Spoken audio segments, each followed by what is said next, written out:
I'm about to show you where every sign in Pittsburgh was made and introduce you to the guy that made them. I'm Dan. I work at Commonwealth Press. We're screen printers. We print stuff, we make things, we design. This is Screen Time.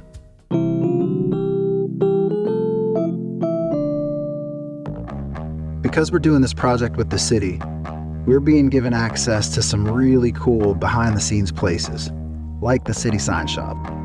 They make every sign in the city, all of them. They make the street signs, directional guides, parking, snow routes, deer crossing, all of them. They make all the signs. Touring the City Sign Shop is a dream that any artist, designer, printer, historian, or really any fan of Pittsburgh in general could appreciate. It's a rare opportunity to see these things all in one place that are normally spread out all over the city. And seeing how it gets done is pretty amazing. And there's an archive here of almost everything. This shop is like a graphic museum dating back to God knows when. They screen print, stencil, cut vinyl, paint, shape, and fabricate whatever's needed to make sure that people like all of us know what to do, where to go, and how to get there. And it's a small place. It's visually packed, and there's only two people that work here, Dan and Hannah. Hannah's relatively new, and Dan has been here for a while. In fact, Dan is the guy, and Dan's dad worked here before him, so I guess Dan's dad was the guy before Dan became the guy. But for all intents and purposes, Dan's the guy now, and talking with Dan was the most interesting part of this tour. Based on his work and stories alone, I'm going to dub him the official graphic ambassador of Pittsburgh. He's an artist by trade, and it's really cool to see how that transitions to working with the city. So when I started, I had a background in graphic design, so I was like, well, the city coat of arms was like drawn, scanned, redrawn, repainted, and it got lopsided and, looked like blotches where the birds should be. So I redesigned that. My dad had worked here since '81. And like, as I was, getting older and older, he kept trying to get me to come down here and work with him. So I came down here, he retired in 15. So there was an overlap where it was a father and son sign shop. Every single sign in the city was touched by one of us. For a while after my dad retired, I was by myself. And then we hired Hannah, in February of this year.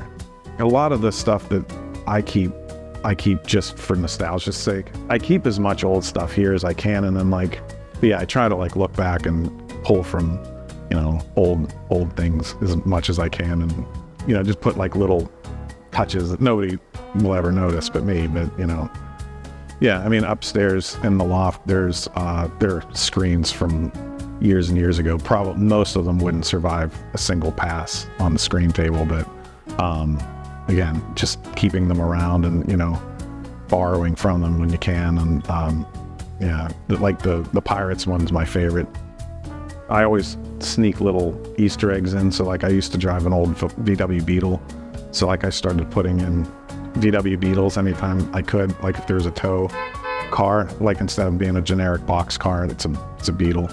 I have beagles as dogs. So a lot of the dog signs have beagles in them.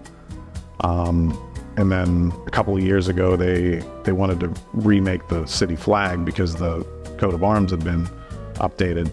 So I got to make the actual official city flag. So if you go to a Pirates game and you see the flag flying up there, that's my shield. So that's what I mean. That's the cool and exciting part of this whole project. That exact same art file that he just mentioned that they used to make the flag that's flying over PNC Park is the exact same file that we used to make the Pittsburgh City flag shirt. And there's so much of that. While touring here, we posted some pictures of this old design from the Pittsburgh Zoo, and we got so many messages about it that we released it on a shirt as well. And both of those are available right now, and there's a ton more ideas cooking from this trip alone. And there's more. There's so much more, man. I still can't believe that we've been given access to all of this. And we're going to use it. And we're going to make stuff. This is kind of the Pittsburgh by Pittsburgh for Pittsburgh thing that Pittsburgh loves. And nothing loves Pittsburgh more than Pittsburgh. I mean, this city's beautiful. The people are cool. The art and music scenes are great. And, oh man, look at this video that Matt shot. I'm just going to shut up. Watch this.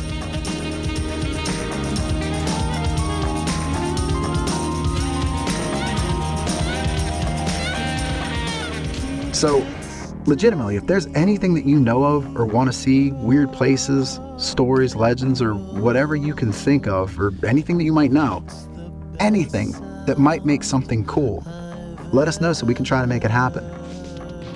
And this is as much fun as design and print can get, so seriously, Pittsburgh, thank you for supporting us while we do our thing.